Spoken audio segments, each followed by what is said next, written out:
D'habitude, c'est une petite ville tranquille de 90 000 habitants. Mais au moment du festival, Avignon explose. Pendant un mois, 1 million de personnes se donnent rendez-vous ici par amour du théâtre. À Avignon, on peut voir les trouvailles du festival In, comme cette version d'Antigone en japonais.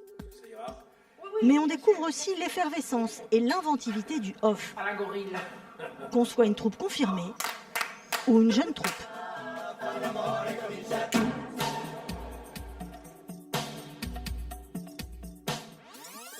En coulisses, voilà comment le festival se prépare.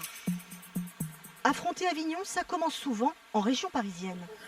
Anne Bouvier est metteur en scène et elle a choisi d'adapter sur la route de Madison avec Clémentine Sélarié. Il penche un peu à gauche à cause de son grand âge.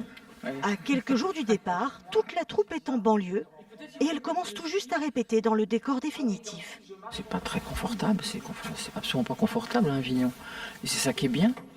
Donc ça, on peut faire une espèce de fondue, tu vois, qu'on les voit juste peut-être... Pour cette troupe de 7 personnes, partir à Avignon, c'est un coût de 100 000 €. Avignon est un peu un grand marché, en fait, et on se dit, là-bas, on espère pouvoir après rebondir dans un théâtre à Paris. Et tu te souviens, il y a encore une boucle avant que tu réarrêtes.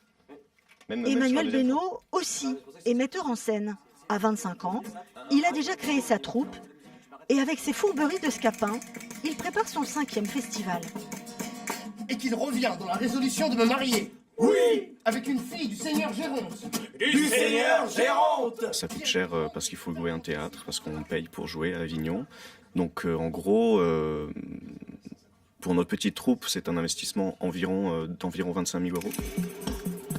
À 3 jours de l'ouverture, le temps s'accélère pour Olivier Pi, le directeur du festival In. Cette année, il accueille 59 spectacles à Avignon. C'est la Mecque du théâtre, absolument. Tout le monde rêve de jouer ici. C'est vrai que c'est une expérience qui ressemble à aucune autre, parce qu'on a un public très disponible, qui n'est là que pour ça. Et ce public, il faut l'accrocher, attirer son attention, avec ses affiches. Toutes les troupes du off se lancent dans la bataille. En quelques heures, tous les points stratégiques de la ville sont envahis. Alors, tout le monde se bat, c'est normal, c'est le jeu. Faut trouver une place. On y va, les gars? On y va. Ok, c'est parti. Au théâtre du Chêne Noir, les spectacles s'enchaînent les uns après les autres.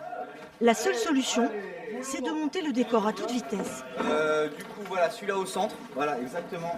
On a 20 minutes en fait en théorie, pour installer tout ça. Pendant ce temps-là, le public rentre, le rideau sera fermé. Ouais.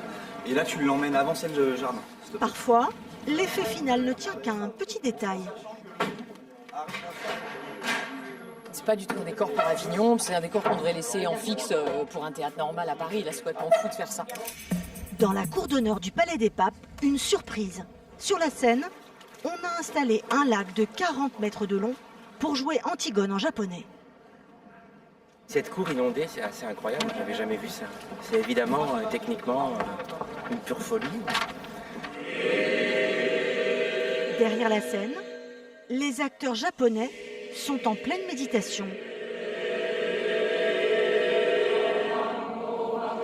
En fait, ils se préparent à passer 2 heures dans l'eau. Les fourberies de Scapin à 11h35 à la Luna. Il y a environ 1000 troupes cette année dans le off. Alors toute la journée, il faut occuper le terrain. Il faut se faire entendre tout bêtement, jouer sur le capital sympathie, donner envie aux gens de les retrouver sur scène. Et c'est parti. Pendant un mois, le temps du festival, toutes les troupes présentes à Avignon vont tenter d'imposer leur style. Il y en a vraiment pour tous les goûts, et c'est justement ça qui séduit un aussi large public.